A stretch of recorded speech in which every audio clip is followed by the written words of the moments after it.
3 years ago, I learned that I had been alienated from my dad, manipulated to believe lies about him and to reject him for 20 years. How did I learn this? Well, from a simple YouTube video by someone else who was alienated from their dad, and his name is Ryan Thomas. And he has a whole YouTube channel, and he's one of the only people speaking out about this from the child's point of view. I had the honor of actually meeting Ryan last year because we happen to live in the same area, and I thanked him for alerting me to the truth of what I've been through for 20 years. Today, I wanted to watch and react to Ryan's most recent video, The Day I Learned the Truth. Hi, I'm Maddie, and welcome back to the Anti-Alienation Project, or welcome if you're new here. Here I talk about all things related to a certain form of child psychological abuse, often referred to as parental alienation.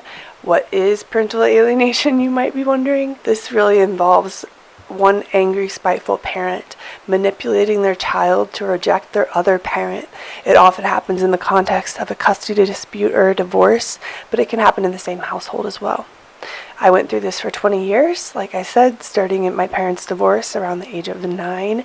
I rejected my dad for the next 20 years, never spent the night at his house, and it was a very, very difficult relationship, and it caused a lot of really destructive effects in my life. That's why I speak out about this now. I try to alert society to the fact that this even exists in the first place. Hopefully we can work on solutions soon. Let's get right into the video. First time I realized my dad wasn't who they said he was is a day I'll never forget. Absolutely. I agree with him here. It's a moment and a day that you never forget. You never forget. I remember exactly where I was, how I felt. My world was turned upside down and nothing made sense. I was questioning everything at that point about the world and my life. It sent shockwaves through my entire life. I remember exactly where I was, what I was doing, how I felt.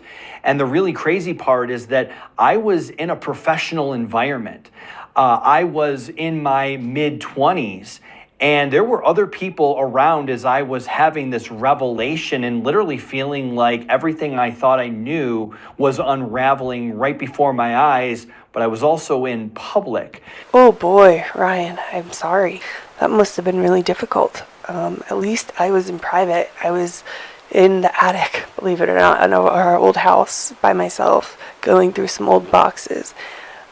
When I heard his YouTube video and everything clicked. So being in public to learn that, that must be really difficult. Now, before I share with you exactly what that was, it's really important to understand that as an alienated child, and any alienated child is constantly and repeatedly told lies. And every story, every narrative is about how you have the one good parent and then the one bad parent. And so an alienated child always believes, because of this repetitive brainwashing, the story and narrative against you, the alienated parent. But the really interesting part is that when someone else has the ability to give you a different perspective, like you did. Thank you, Ryan. It cuts into the story and the narrative just even a little bit. It has the potential to unravel the story. It has the potential to say, wait a minute, if this one little thing is wrong, what else is wrong about that? If this one thing isn't true, or I get a different perspective on that thing and it's no longer true, then like a domino effect, it calls into question everything that the alienated believes.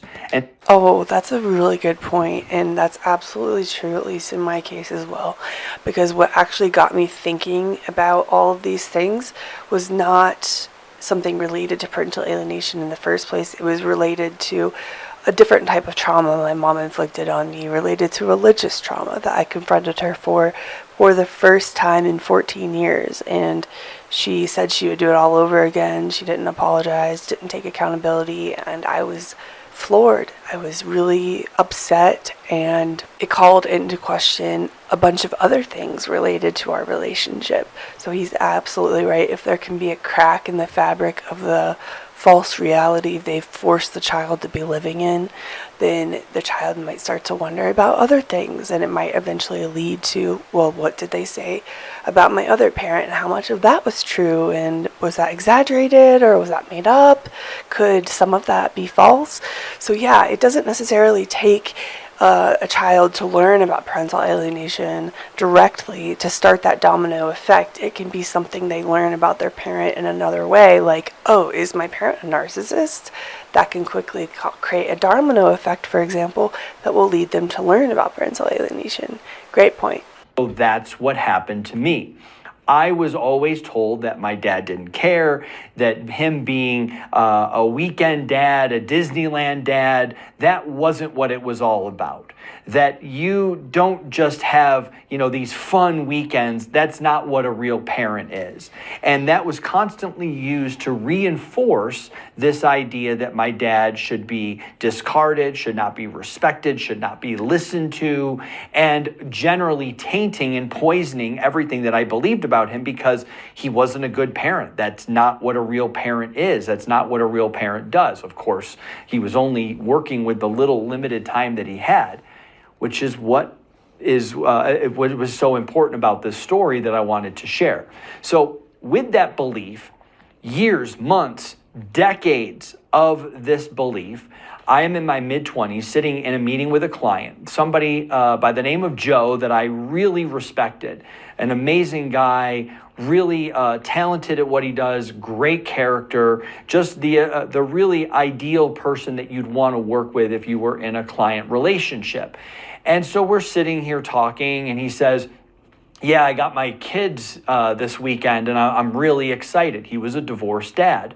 And I said, oh, that's really cool. And he goes, yeah, I'm trying to think of something fun that I can do because I only have a limited amount of time with them.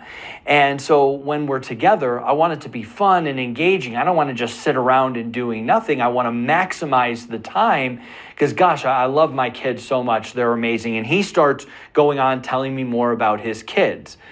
But I'm like frozen, thinking about, it was almost like, wah, wah, wah, wah. I couldn't hear anything else he was saying because I was so locked into my mind trying to find this balance because I thought, wait a minute, Joe is a Disneyland dad?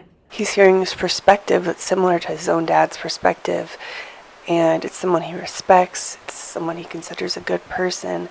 He's realizing, probably realizing maybe my dad was doing the same thing. Maybe he was trying to do really fun and engaging activities to maximize our time together.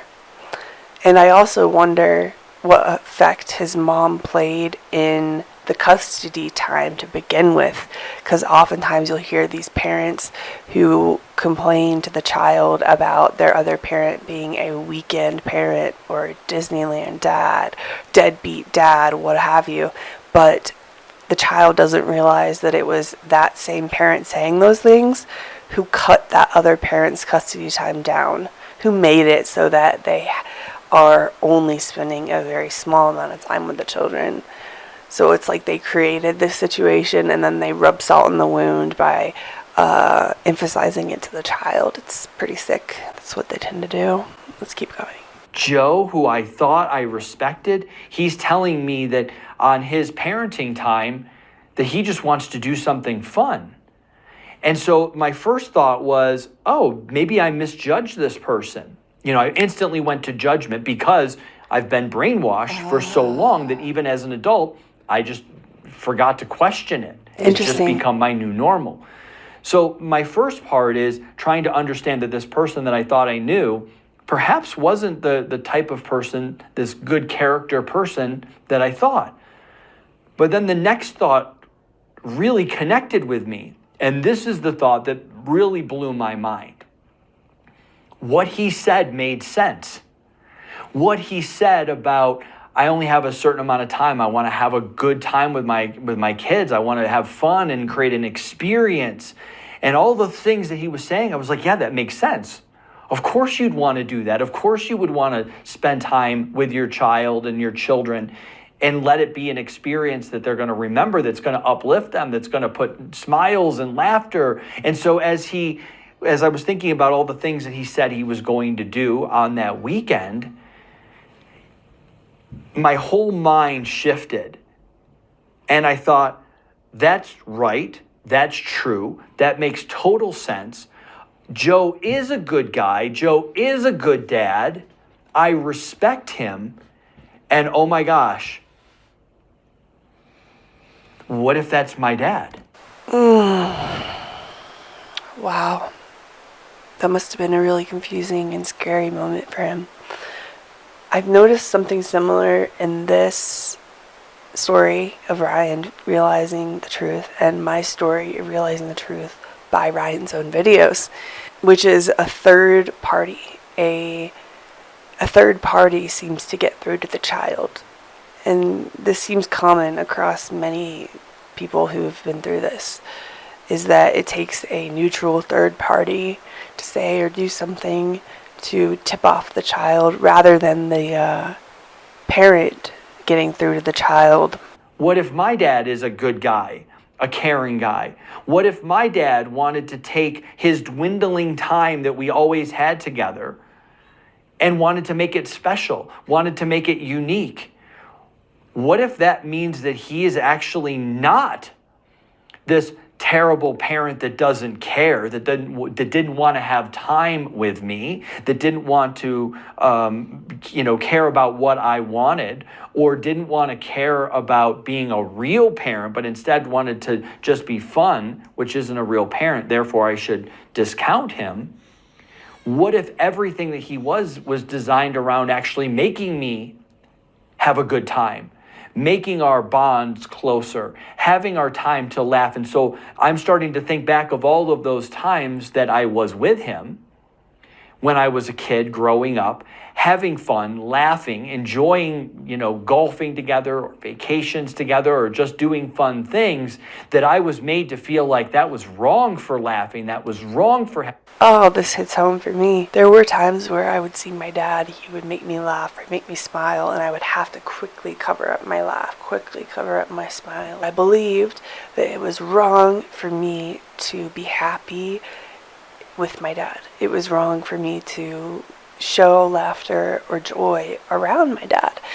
It was wrong for me to let any vulnerability out in my dad's presence. So I was so shut off from him, so cold and distant, because I truly believed these terrible things about him. I was scared, I was angry, I was hurt, I believed he didn't love me. I was so hurt. I was not going to let him close because I believed he would just hurt me. It sounds like Ryan had a similar experience. Wow. And so you start to go over the past, you start to think about events and things that you said and did together, things that your parent emphasized throughout the years, and you see everything from a new lens. For example, I remember my dad would always bring up times from when I was young that we spent together that were great memories. He would bring these things up, and I believed he was trying to manipulate me into believing that we had a close relationship or that he does love me. I always thought he's trying to manipulate me.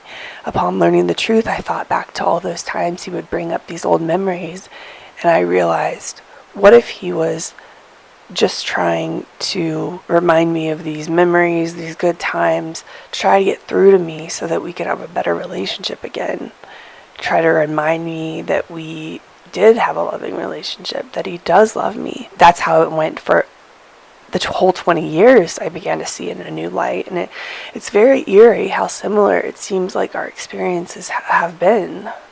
And I thought, oh my gosh, I went through my whole life thinking this was bad, feeling guilty about laughing and having fun. And all of a sudden I'm faced with this realization that this was actually a good thing. This was designed with care and thought and love. And if that's the situation, and if that's what was really going on, not only is that a mind buster. I wonder if he's about to say, then you have to consider your other parent and what they've done to you, and whether they did it on purpose and why they did this to you. It gets dark and dark and darker. You end up losing that other parent. Even if you maintain contact, I would argue you lose who you believed that parent was all along. You lose your trust in their supposed love for you. It's very confusing, very painful. About who my dad is. But then it was, why would my mom and why would the regime, why would the rest of my family make it out to be bad. Why would they want me to feel sad? Why would they want me to feel like I didn't have a real parent? So all this is going on as I'm with this client and talking to them. And so I wanted to share this with you because the really important part that I have taken away from this, because you have to keep in mind at the time that I'm dealing with this, I've already cut my dad out. It's been 10 years since I've cut my dad out. So everything that I'm thinking about is not even something like, oh, well, I did say no to seeing him this last weekend. No. I'm in my 20s. I haven't seen my dad since I was, 15. So all of a sudden, I'm just, my brain is swirling. And so, like I said, what I wanted to share about this is that even though the brainwashing, the indoctrination of your children is so repetitive and so strong and seemingly like it can't be undone, just like in my case, the littlest thing can start to unravel the story, can make your child question it. Now, maybe it's somebody on the outside, like this professional colleague. And also, there are things that an alienated parent can do to just drop a little question, to create those little opportunities for the child to think about it differently than they ever have before. Well, thank you for making these videos, Ryan. I think your videos are doing that alone. I've talked to several people who have learned the truth about what they've been through with their parent because of Ryan's videos. That's how I know the power of social media to alert children of the truth. That's why I started my channel. And I've told Ryan in person, thank you, but I'll just say it again. Thank you, Ryan. If you happen to come across this video, thank you for the work you do, for being courageous enough to speak about your own personal experience, because if I hadn't heard it directly from someone who'd been through it as a child, I don't think I would have accepted it or had that crack to learn what had actually happened. And it's a really painful, confusing, life-shattering process, but on the other side of that, revelation is a new, better life, is healing. If you are someone who had been alienated from one of your parents, I'm really curious to hear from you in the comments. Please let me know what that moment was like for you, what triggered you to consider other perspectives about that parent that you had been rejecting for so long. What was your light bulb moment like? Does this resonate with you? And targeted parents listening or other professionals listening, what are some ideas or effective hints that you've been able to drop with your child? Have they worked? What has not worked, so we can avoid repeating things that are not effective? Well, that was interesting, short and sweet, but I can relate to everything he said. Everything. I would love to do a video together with Ryan, because I think really diving deep into that process of what it was like and how over the next few months, how we were able to break through the beliefs and break through the lies, I think that's something that's not really discussed enough, and I would love to do a series or a video on that. That's the end of this video. I hope you enjoyed it, found it helpful or insightful in some way. Please give the video a thumbs up and subscribe so that we can get the video and parental alienation into the algorithm, inform more people, wake up other alienated children. I'll see you next time. Thanks for watching. Bye.